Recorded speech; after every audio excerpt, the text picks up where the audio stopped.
Доброе утро, наши дорогие телезрители. Это «Утро Якутии» на телеканалах «Якутия-24» и НВК «Саха». В студии работает Руслан Ачиров. И сегодня мы по традиции постараемся сделать ваше утро по-настоящему бодрым. Но хотелось бы начать на позитивной ноте. На следующей неделе ожидается повышение температуры. И если для нас эта погода пока является прохладной, то вот для мохнатого обитателя нацпарка Ленские столбы уже есть причина бороться с перегревом. Фотоловушка засняла медведя, пускающего пузыри носом в лесной лужице. Это умилительное видео было сделано в конце мая, недалеко от кордона родовой общины Марсо. Но, как видите, не только борьба с дневным зноем интересовала Мишку. Наш герой пошел дальше. Он принялся старательно, с увлечением выдувать носом пузыри, словно пятилетний карапуз.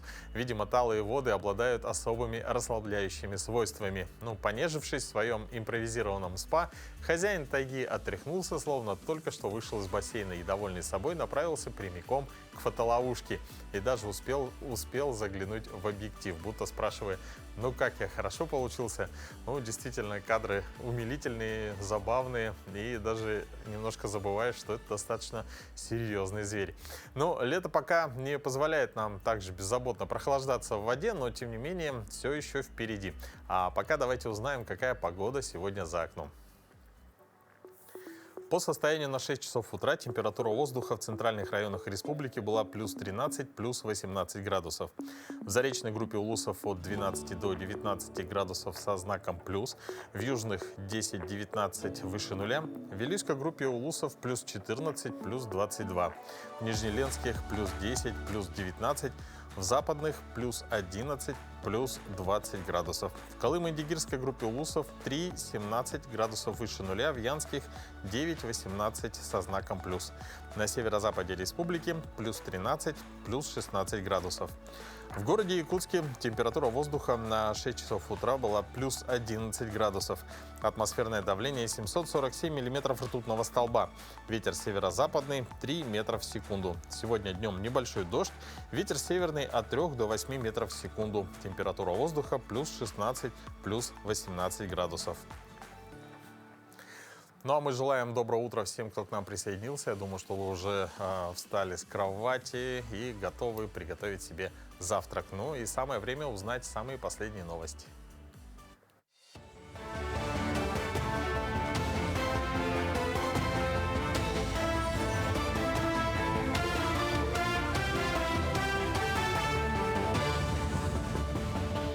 Доброе утро, коллеги. Далее блок новостей. В республике принят закон о гарантиях особого статуса педагогов. Он закрепляет принципы профессиональной этики, предусматривает меры по повышению квалификации и непрерывному профессиональному развитию, а также вводит институт наставничества в образовательных организациях. Особое внимание в документе при этом уделено поддержке молодых специалистов. Предусмотрены подъемные выплаты, компенсация расходов на проезд и провоз багажа до места работы для тех, кто трудоустроен по специальности. В ближайшем будущем права на льготы для многодетных семей с 3 и 4 детьми будут расширены. Об этом заявили во время заседания контрольного комитета Госсобрания Илтумен. Представители общественных организаций и многодетные семьи выступили с предложением о бесплатных посещениях, а также предоставлении скидок в культурные и спортивные объекты. По информации Министерства труда Республики, статус многодетных имеет 34 тысячи семей, в которых растут более 118 тысяч детей. Дело в том, что у нас касается 5 и более детей, больше касается, да, там бесплатное посещение бассейнов и так далее, и других объектов, да, а вот 3 и 4, как бы у них статус как будто второй появляется, из-за этого возникают у них вопросы, и они попросили рассмотреть этот закон. Посмотрим, послушаем министерство, председатель общественной палаты, родителей, да, общественников, и они выработаем свои решения по итогам работы контрольного комитета. Азы бизнеса для будущих предпринимателей. В центре «Мой бизнес» стартовал образовательный интенсив для детей от 14 до 16 лет.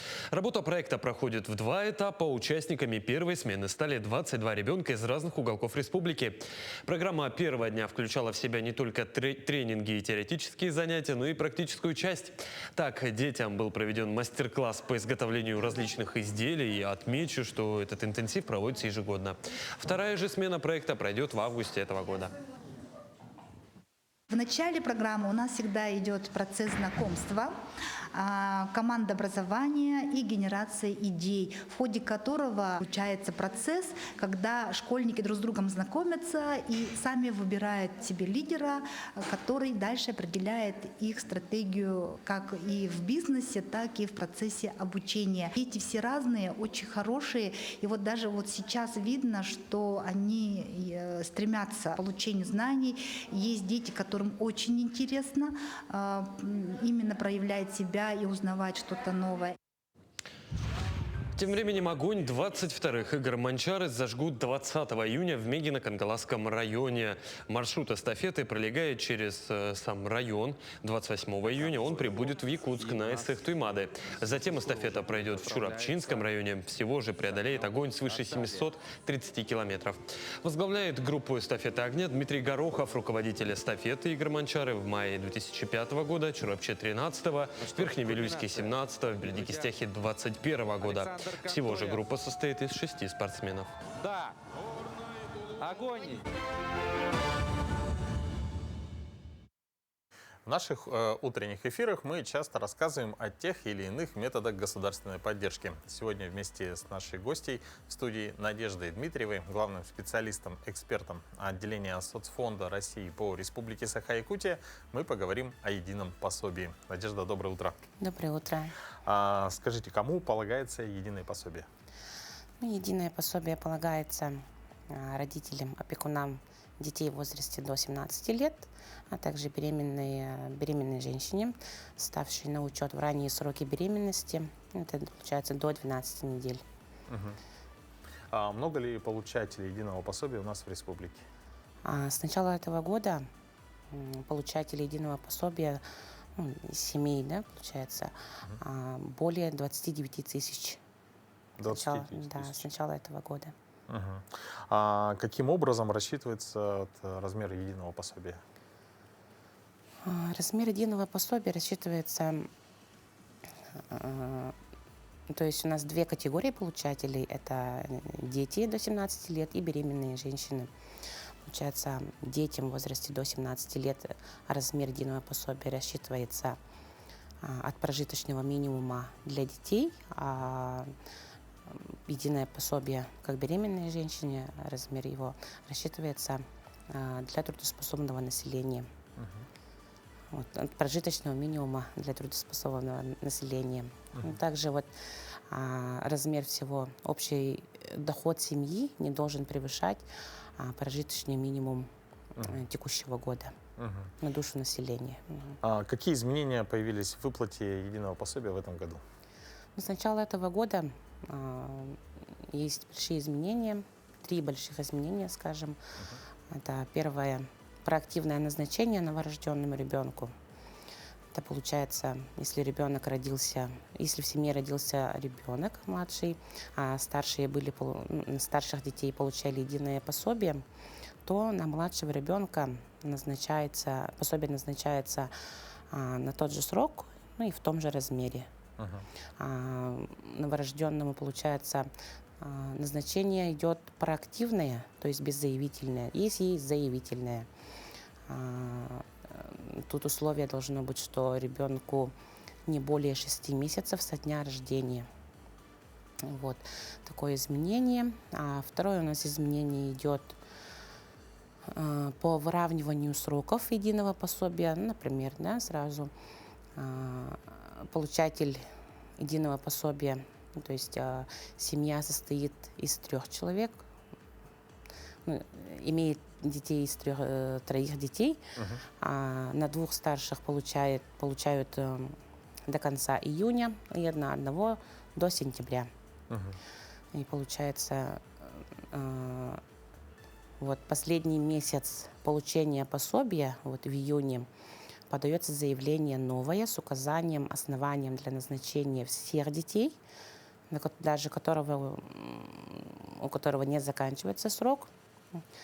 И пособие назначается как продолжение, новое, с 1 июля. У всех будет один срок, у всех будет один размер. А в случае отказа в пособии, тогда вот на одного ребенка, которому назначено по сентябрю, он будет продолжать получать до окончания своего срока.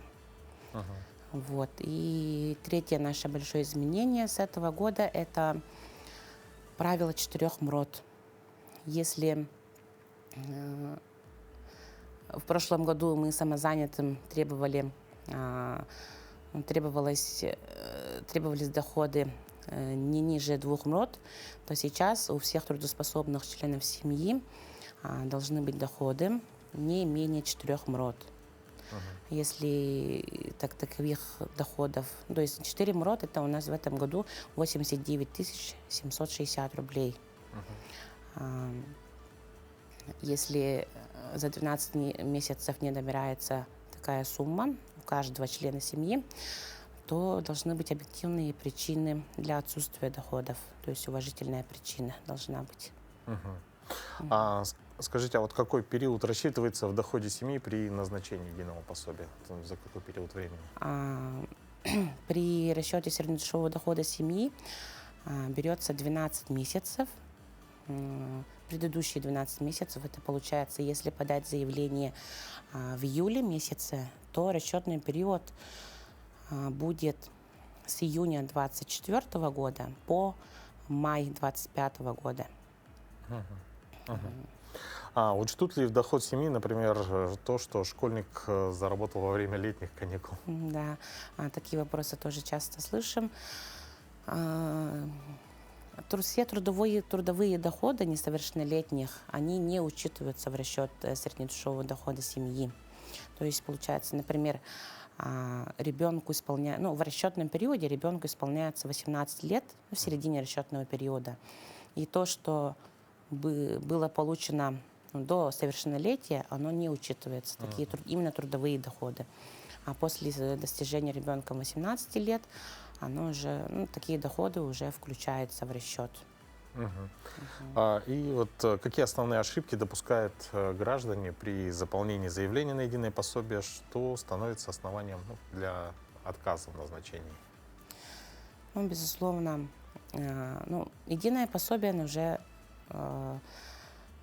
реализовано с 2023 года, получается, и некий анализ уже проведен, и вот с изменениями в этом году тоже после анализа всех поступивших заявлений можно было понять уже, какие именно ошибки допускают заявители. Ошибки допускаются именно в заполнении заявления и именно по алиментам. Напомню, что с 1 июня 2024 года вступили в силу изменения в части учета алиментов в расчете среднедушевого дохода семьи. И при заполнении заявления надо учитывать это. В основном ошибки указывают как единственного родителя. И не получаю алименты, так как являюсь единственным родителем.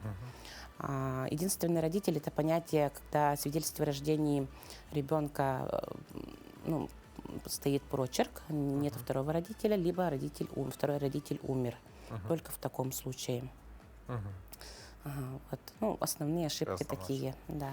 Надежда, спасибо вам большое за очень подробную информацию. Я думаю, что нашим телезрителям информация была полезна, и многие воспользуются этой мерой государственной поддержки.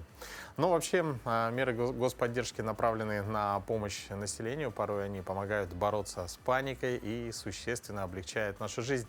Но знаете ли вы, что паниковать иногда полезно? Психологи, не отвергая отрицательных последствий паники, заявили, что систематическое стремление ее избегать, так же как и постоянное стремление держать себя в руках, является источником стресса. С этой целью они рекомендовали хотя бы раз в году позволять себе впадать в состояние паники по поводу той или иной причины с целью выпустить пар. И сегодня как раз такой день. В календаре он отмечен как Международный день паники. Какие другие не столь парадоксальные даты, связанные с 18 июня, мы узнаем прямо сейчас.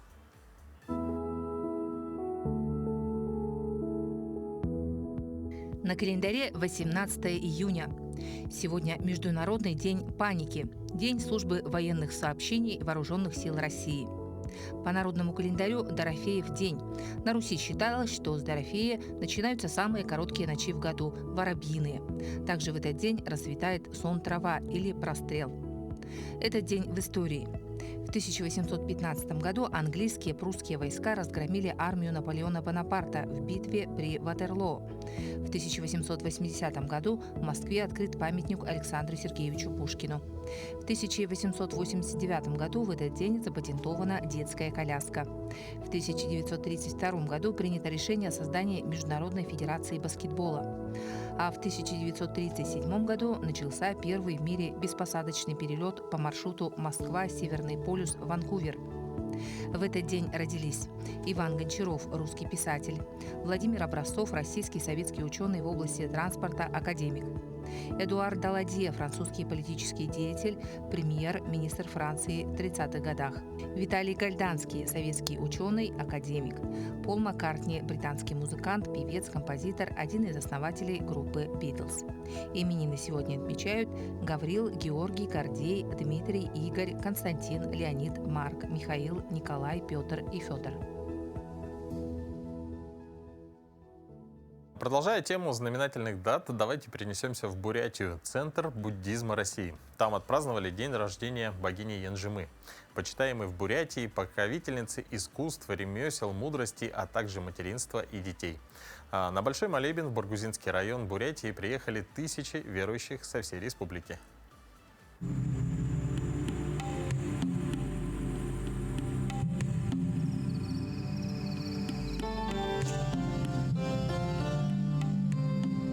Большой молебен богини Янжимы – это уже традиция. Проходит каждый год, но сейчас он особенный. Ровно 20 лет назад на Горном камне проявился лик божества. С тех пор поток верующих сюда не иссякает. Здравствуйте, мы купили такие вот конфеты. Что с ними нужно делать? Нужно преподнести Бурхану вот наверху особенный. Скажите, далеко еще идти? Далеко. Сколько? Километра полтора. Не тяжело такой путь? Нет, это надо проходить такой путь, чтобы очистить себя от грехов своих.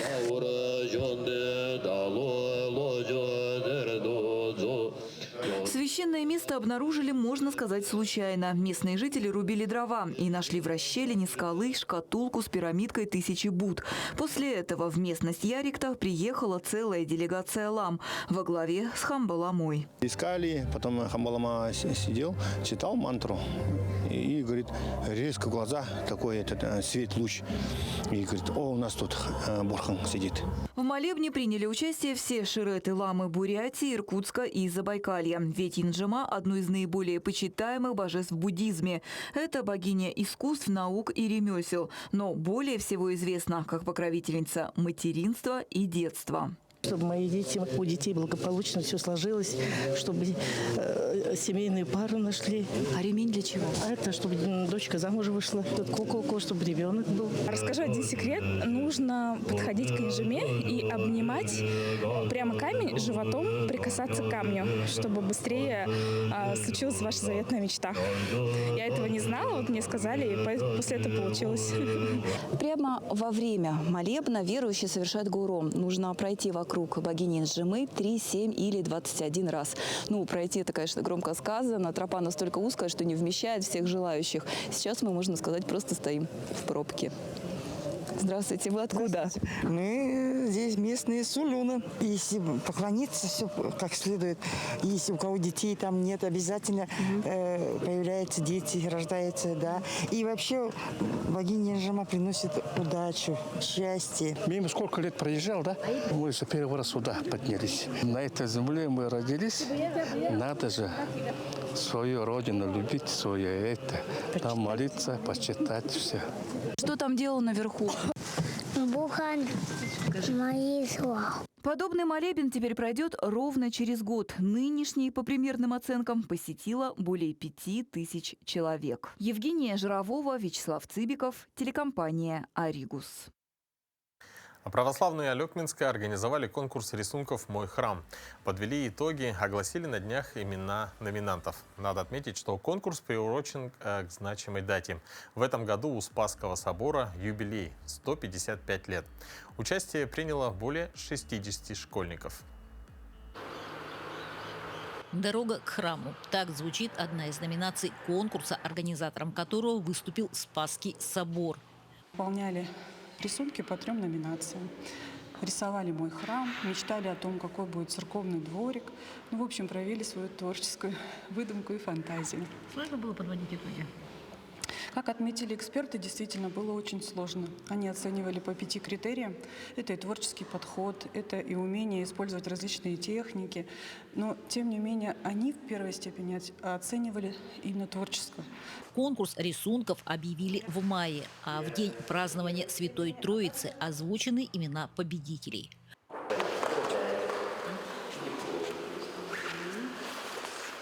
У каждого рисунка своя история рождения, и пусть авторы еще совсем юны, тем больше видят они глазами, в которых нет черных красок. Думаю, что нужно принимать участие во всех конкурсах, которые нам дают что-то, то ли сертификат, то просто какой-то опыт.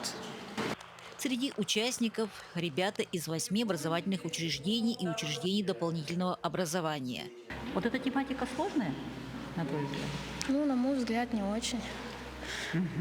А вы почему выбрали эту тему? Во-первых, я очень люблю рисовать, и я решила принять участие, так как давно не принимала участие в таких конкурсах, мероприятиях, и приняла его, чтобы просто в общем, поучаствовать. А у тебя какая была идея? Потому что я люблю тоже рисовать, никак нельзя пропустить такой конкурс хороший. Я тоже хожу в художественную школу. Среди призеров есть и просто любители рисования. 2 сестренки. Как давно рисуете? Я примерно с садика. Садик? Где ты занимаешься? Нет, нигде. Сама просить? Да, самоучка. Это самое, как и сестра была. А нравится рисовать? Да, очень. В этом году у Спасского собора большой юбилей – 155 лет. Несомненно, дата нашла свое отражение в работах. Да, нашему Спасскому собору города Алекминска нынче в 2025 году исполняется 155 лет, как он был освящен преснопамятным епископом Денисием, епископом Якутским и Вилюйским. Наш собор носит имя нерукотворного Спаса. Елена Фаст, Максим Копылов, Алекминск.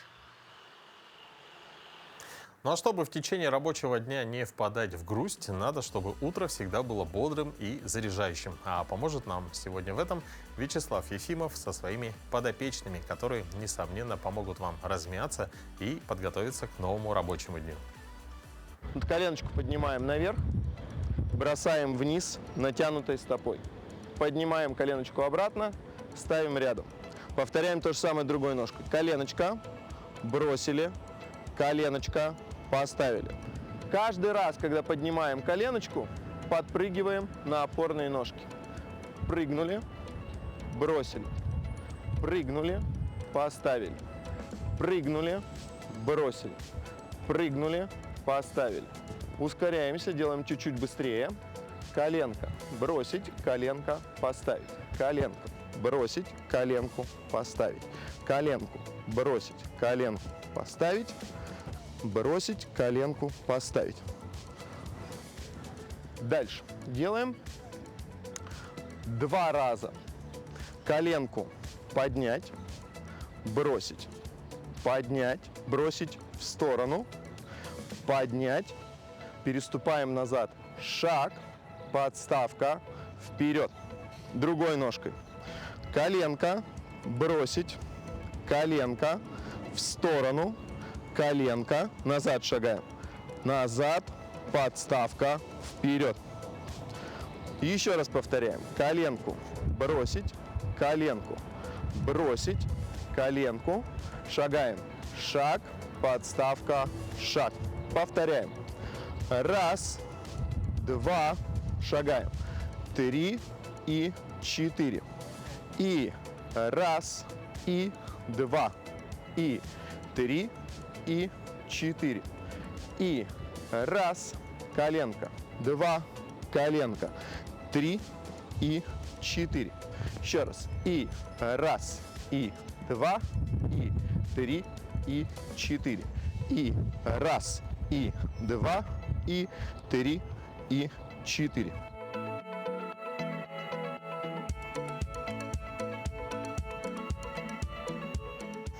Носочек себе, пяточку в сторону, шагнуть накрест. Делаем быстро, быстро, медленно, быстро, быстро, медленно, быстро, быстро, медленно, быстро, быстро, медленно, быстро, быстро, медленно, быстро, быстро, медленно. Несомненно, утренняя разминка в любом случае идет нам на пользу. А вот малоподвижный образ жизни может привести к неприятным последствиям. Более того, этому подвержены даже наши четвероногие друзья. Так, весивший 65 килограммов пес по кличке Миша идет на поправку благодаря помощи брянских добровольцев.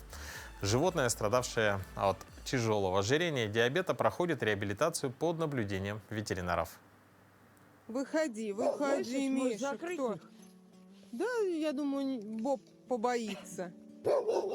Пошел Михаил Иванович наш в темный лес. Миша, это что за вообще? Что это за поза? На кадрах, снятых в декабре прошлого года, больная собака едва передвигается и лежит на снегу. А на этом видео сооснователь организации «Волонтеры 32» Алена Панкратова ведет сбросившего 16 килограммов подопечного на осмотр к врачу. Раньше Миша охранял автостоянку, но его бросили. Мы увидели пост в социальных сетях о том, что собака нуждается в помощи, что сидит уже давно на цепи, причем там, где хозяев ее нет, просто отдельная будка и цепь на закрытой территории на авторынке. 2 года местные жительницы подкармливали прикованного цепью страдальца. Когда новые владельцы территории отпустили пса, он не смог уйти. Мешал собственный вес.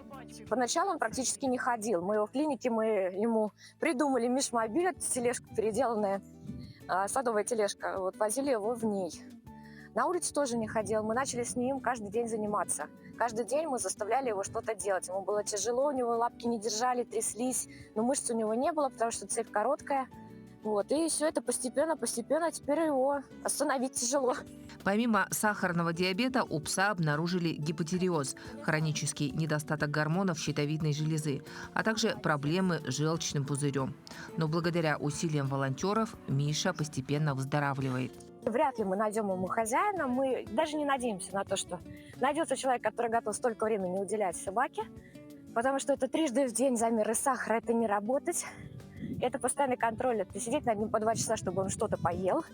Иногда даже насильно приходится впихивать в рот. Сейчас вес пса 49 килограммов. До идеальных показателей еще далеко, но каждый день, наполненный заботой, приближает его к здоровой жизни.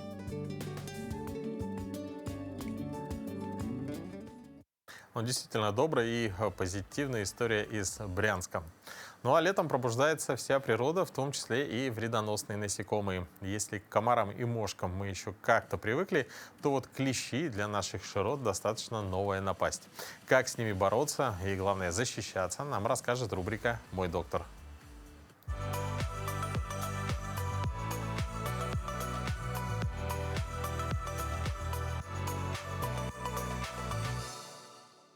Доброе утро! Летний отдых на природе – это прекрасное время, но при этом повышается риск укусов клещей и других насекомых, способных переносить болезни. Особенно если вы езжаете в другой район. Чтобы предотвратить укусы перед прогулкой или походом в лес или на природу, используйте репелленты. Это специальные средства, которые отталкивают кровососущих. Носите светлую длинную одежду. Это помогает лучше заметить клещей и защитить кожу. Надевайте штаны, заправленные внутрь носков, и закрытые ботинки, чтобы снизить вероятность попадания паразита под одежду. Хорошо помогает обработка одежды специальными средствами от клещей. После прогулки обязательно тщательно осмотрите кожу и одежду. Проверьте все участки тела, особенно за ушами, под мышками, в паху, на ногах и за коленями. Если вы вдруг обнаружили клеща, его нужно аккуратно удалить пинцетом за основание головки, не раздавливать и обеззараживать место укуса. Будьте внимательны к признакам заболевания. Это покраснение, зуд, температура, боли в мышцах или слабость. При появлении таких симптомов обязательно обратитесь к врачу. Будьте здоровы!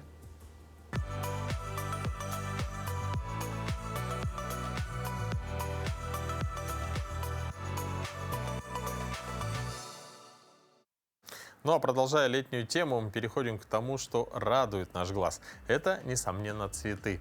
О том, как правильно их выращивать, нам поведает фитодизайнер Ирина Колбанова. Доброе утро, дорогие телезрители! Сегодняшняя наша тема – это горшки и кашпо. Очень часто мы высаживаем растения в неправильные емкости, тем самым укорачивая их жизнь. Как вы знаете, горшки бывают разных видов: глиняные, терракотовые, пластиковые, и также существуют горшки и кашпо. Так, в чем же отличие горшков и кашпо? Горшок имеет множество дренажных отверстий, через которые стекает излишняя влага. Кашпо, оно глухое, оно не имеет никакого отверстия, либо, допустим, бывают такого вида, когда есть одно отверстие, но его недостаточно для того, чтобы лишняя вода уходила, потому что со временем дренаж либо земля могут забивать данное отверстие, и, соответственно, из-за чрезмерного полива грунт начинает закисать, и корневая система у нас начинает подгнивать. Самый идеальный вариант, когда мы высаживаем растения в такие пластиковые прозрачные горшки, потому что со временем мы с вами будем видеть, как развивается корневая система, и там, через год, через два, когда мы заметим, что корневая система полностью оплела земляной корм, нам нужно будет уже пересаживать в горшок немного больше, чем предыдущий. Какой же размер горшка подобрать? Всегда нужно ориентироваться на корневую систему растения, а не на зеленую массу. Горшок должен быть всегда узкий, тесный, для того, чтобы корни быстрее развивались. Зеленая масса будет нарастать только тогда, когда корни сильные и развитые. Когда мы идем в магазин выбирать для растения горшок, мы видим очень много видов. То есть глаз останавливается, конечно же, на терракотовых. Они очень красивые, эстетичные, фотогеничные. Но есть также и пластиковые горшки. Зачастую они бывают двойные, то есть глухой сосуд, который можно использовать, то есть тоже кашпо, и внутренний горшок, который также имеет ножки для того, чтобы вода лишняя не добиралась до корней, и, как мы видим, также есть сливные отверстия. Так, в чем же разница между пластиковым и между глиняным горшком? В глиняные горшки рекомендуется высаживать цветы, которые не любят чрезмерную влагу, потому что, так как это материал пористый, глина, терракота очень быстрее выводит влагу, поэтому также такие горшки вы можете покупать, если вы любите очень сильно поливать растения. Но зимой на наших подоконниках использовать такие горшки не рекомендуется, потому что сок дует, и такие горшки очень быстро замерзают. Пластик, он очень неприхотливый, удобный, прост в использовании. Опять же, когда поливаете, имейте в виду, что когда лишняя жидкость накапливается во внешнем горшке, необходимо лишнюю воду обязательно сливать. Ну и в пластиковых горшках теплопроводимость низкая, и, соответственно, здесь намного теплее, чем в глиняных горшках. Все, за что берется талантливый человек, всегда получается. Вот и у студентов 3-го курса отделения реставрации Якутского художественного училища имени Романова все получилось. За 2 недели учебно-производственной практики они отреставрировали скульптуры из дерева, созданным по произведениям классиков якутской литературы Алексея Кулаковского и Николая Неустроева на территории литературно-художественного музея Тата села Этекюль. Деревянные скульптуры со временем под воздействием атмосферных явлений и солнечного света изменили цвет и оттенок, покрытия стерлись. Студенты применили при реставрации все теоретические знания, полученные во время учебы, а работники музея остались очень довольны результатом работы будущих специалистов. Практика в музейном пространстве дала возможность ребятам погрузиться в профессиональную среду, увидеть свою будущую профессию изнутри, понять ее сложность, важность и необходимость. Сперва мы сделали скамейки, а уже в начале прошлой недели перешли к скульптурам. Но они были серые, в них было очень много дырок от дятлов. Но мы шкурили, заполняли опилками, смешанными с клеем, потом закрашивали гуашью, так, чтобы попасть в цвет. Нравится здесь очень... Мне больше всего понравилась здесь природа. А в эти дни в стране подводят итоги всероссийского голосования за проекты благоустройства общественных пространств. По стране в этом голосовании приняло участие свыше 16,5 миллионов человек. Напомним, что проекты-победители получат на их реализацию финансирование из федерального бюджета. О том, за какие общественные пространства голосовали жители поселка Айхал Мирнинского района, расскажут наши коллеги. Уютные лавочки, где можно найти спасительный тенек, жаркий летний день, качели, горки и просторная парковка. Вот так преобразился сквер имени Кадзева в Айхале. Какую территорию благоустроить, жители поселка выбирали в 2023 году. Голосовали в нацпрограмме формирования комфортной городской среды. В этом году у айхальцев снова появилась возможность выбрать место для благоустройства. И они ею воспользовались. В голосовании выбирали между освещением улицы Юбилейной и пешеходной зоны у 5-й школы. Победил второй проект. Уже на сегодняшний день мы можем говорить о том, что с большим отрывом в почти 900 голосов победу одержала территория у 5-й школы. Для реализации благоустройства данной территории будет разработан проект, в который планируется включить работы по выравниванию и асфальтированию территории, установки дополнительного освещения, урн и лавочек. За изменение облика поселка проголосовали 2689 человек, а это 103% от нужного числа. В ближайшее время администрация поселка разработает план-проект благоустройства и озвучит сроки ремонта пешеходной зоны. Елизавета Седых, Илья Шикуля, медиакомпания «Алмазный край».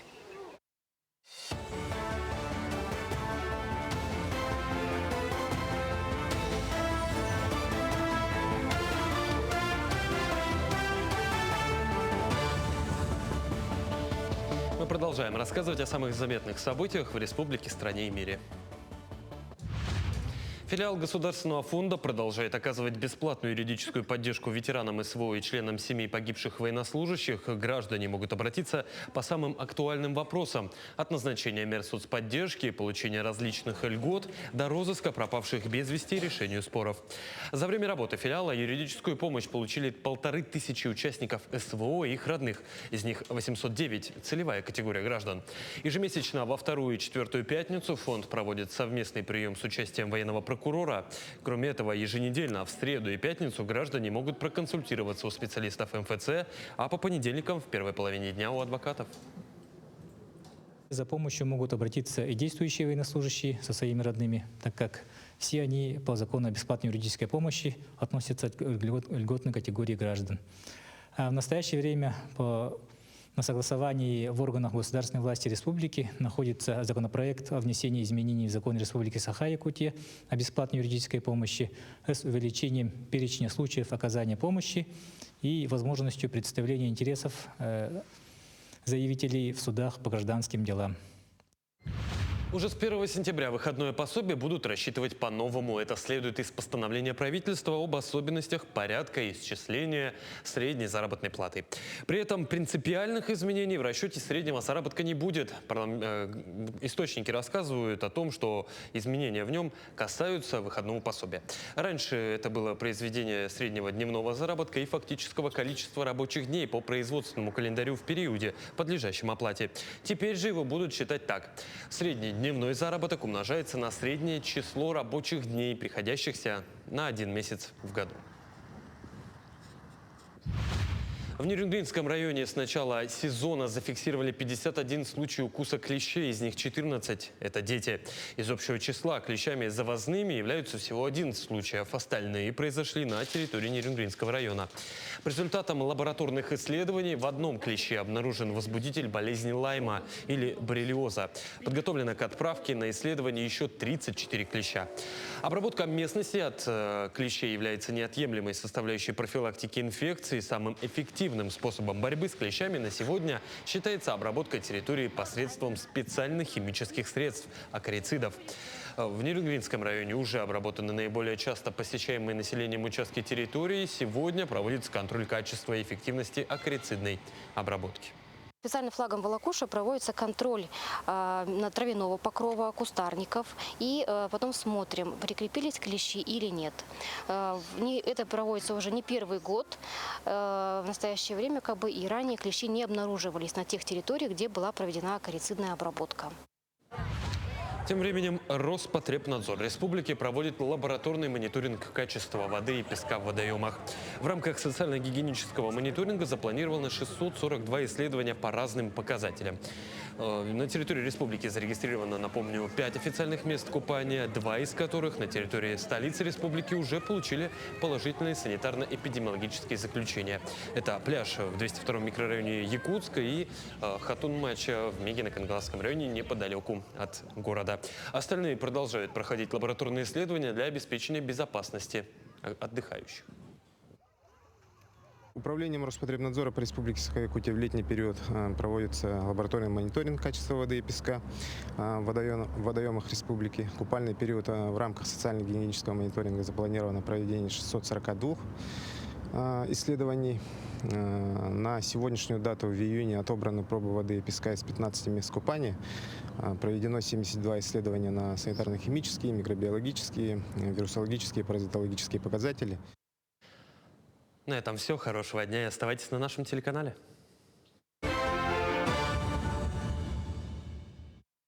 На этой неделе в ведущем вузе Якутии стартует приемная кампания. И наша беседа с утренней гостьей будет особенно полезна будущим абитуриентам и их родителям. У нас в гостях Саина Дьячховская, студентка 5-го курса кафедры немецкой филологии из ФИР СВФУ, лауреат Всероссийской научной конференции «20-е Семеновские чтения». На протяжении 4 лет Саина успешно совмещает учебу, научную работу и активную деятельность в студенческом профсоюзе. Саин, доброе утро. Здравствуйте. Вот сейчас, если говорить о языках, например, нейросети, которых большое количество, переводят любые тексты за считанные секунды. Как вы считаете, останется ли профессия переводчика востребованной? Да, это так, то что сейчас очень много разных нейросетей, которые быстро переводят тексты, но есть то, что именно компьютеры не смогут перевести, это считывать эмоции, тона, интонации и какие-нибудь другие эмоциональные окраски текстов, что ставит профессию переводчиков именно актуальными, востребованными, потому что без учитывания этих аспектов правильно, грамотно перевести ту или иную речь все равно невозможно будет. Но вы очень активная студентка, 4 года уже являетесь, работаете в профсоюзе. Какое ваше самое запоминающее событие за эти 4 года в профсоюзе? Было очень много разных мероприятий, разных масштабов. Но для меня самым запоминающим это был творческий вечер «Арт and Chill», который организовал наш профсоюз, институт именно. Это было ежегодным мероприятием, и это было таким первым моим масштабным мероприятием, которое мы организовывали. И это еще было одним из первых мероприятий после пандемии. То есть это было на моих первых курсах. И это было городское масштабное мероприятие, где было много творческих молодежи и многие таланты пришли, чтобы развиваться и показать свои навыки.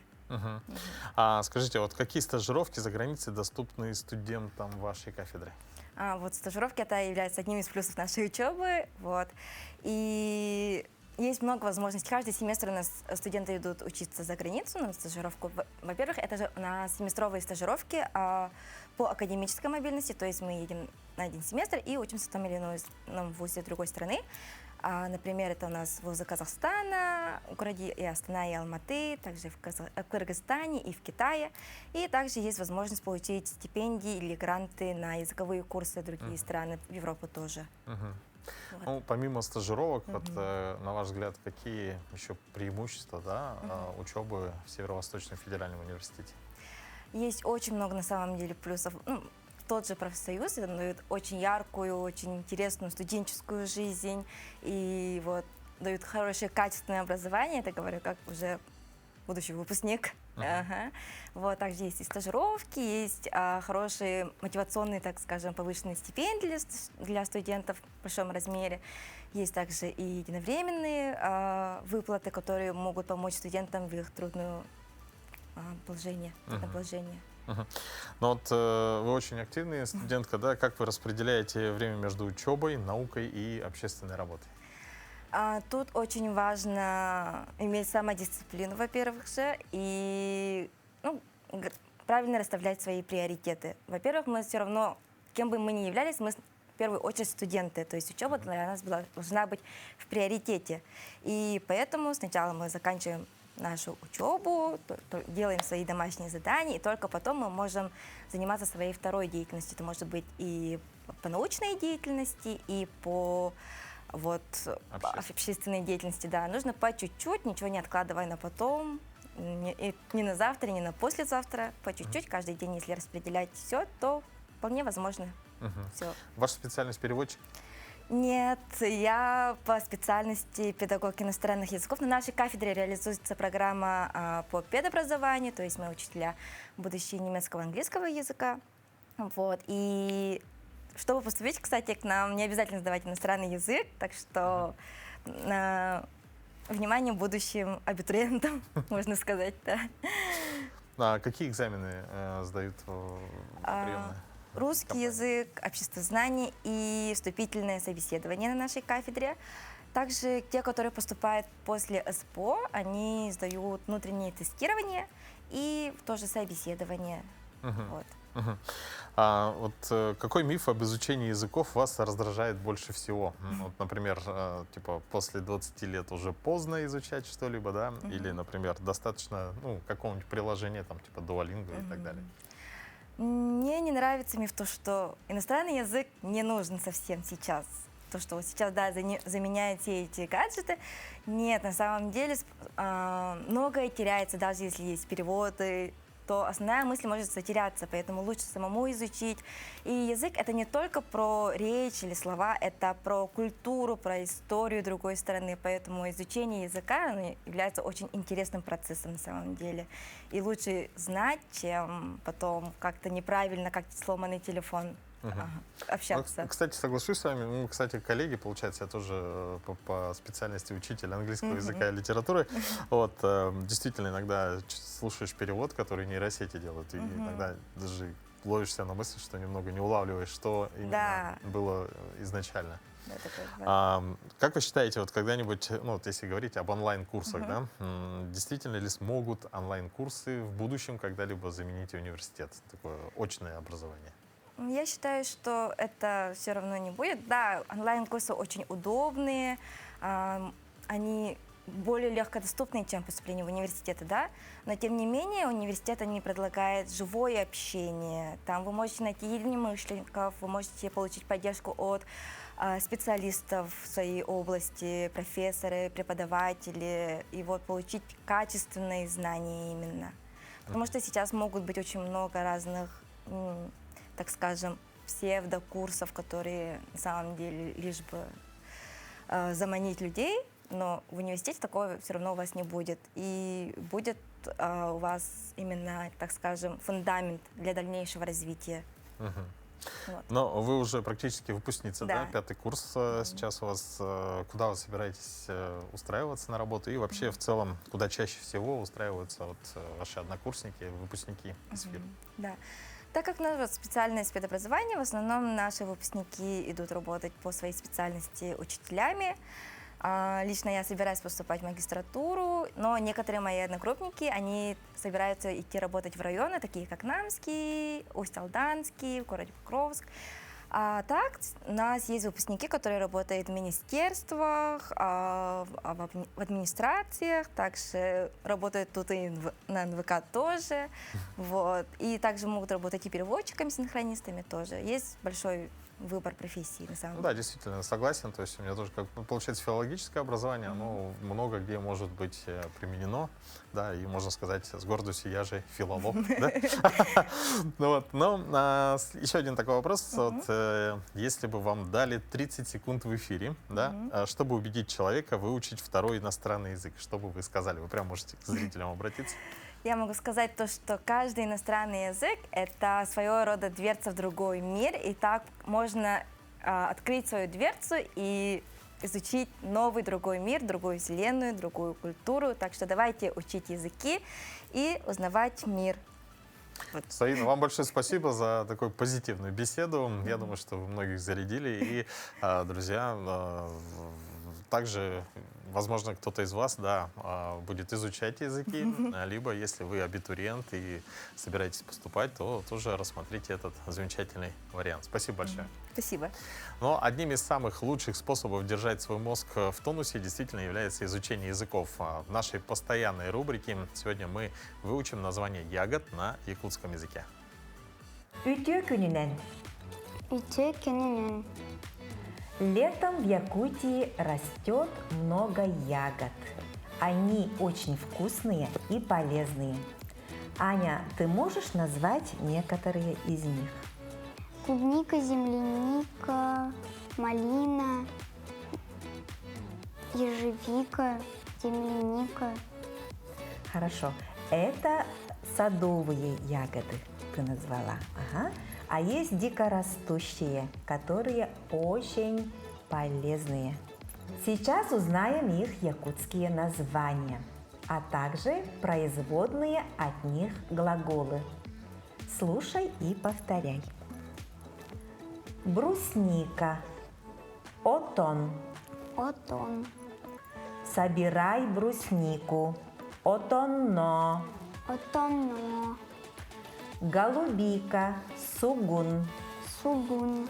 Собирай голубику. Сугунна. Сугунна. Красная смородина. Каптагас. Каптагас. Собирай красную смородину. Каптагаста. Каптагас. Каптагас. Та. Та. Каптагаста. Каптагаста. Молодец. Черная смородина. Моньогон. Моньогон. Собирай черную смородину. Моньогонно. Моньогонно. Земляника. Джеден. Джеден. Собирай землянику. Джеденне. Джеденне. Теперь пройдем несколько слов для составления предложений по теме. Расти. Ün. Ягода. Сирага. Сирага. Собирай ягоды. Сираста. Сираста. Много. Эльбех. Эльбех. Запас. Кагас. Кагас. Запасись. Каган. Каган. Делай. Оңор. Омор. Оңор. Онор. Варенье. Барыня. Бараня. Напиток. Утак. Отах. Вкусный. Минигес. Минигес. Полезный. Тухалах. Тухалах. Отлично. Олусбе. Давайте составим с ними простые предложения. В Якутии растет много лесных ягод. Саха сиригер эльбех сир аха юнер. Саха сиригер. Саха сиригер. Эльбех. Эльбех. Сираха. Сираха. Юнер. Юнер. Летом все собирают ягоды. Сайын бары сирастыллар. Сайын. Сайын. Бары. Бары. Сирастыллар. Сир. Сир. Астыллар. Астылар. Деберт. Теперь мы можем говорить о лесных ягодах нашей Якутии. Керсех Кадери. Керсех Кадери. Спасибо большое. Ну, я думаю, что наш эфир сегодня был не только бодрым, но также и полезным. Также давайте сейчас напомним о погоде в городе Якутске. На 6 часов утра температура воздуха была плюс 11 градусов. Атмосферное давление 747 миллиметров ртутного столба. Ветер северо-западный 3 метра в секунду. Сегодня днем небольшой дождь. Ветер северный от 3 до 8 метров в секунду.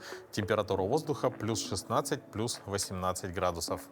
Ну а нашим телезрителям мы желаем отличного дня. Напоминаем, что у нас есть телеграм-канал «Утро Якутии», где помимо интересных сюжетов также выкладываются анонсы на следующий эфир. И буквально завтра наш телеграм-канал вам обязательно понадобится, потому что у нас будет игра, и мы подарим победителю билеты в Государственный цирк Республики Саха-Якутия. То есть вы уже определитесь с планами на выходные. Ну а пока до завтра. Увидимся с вами в это же время.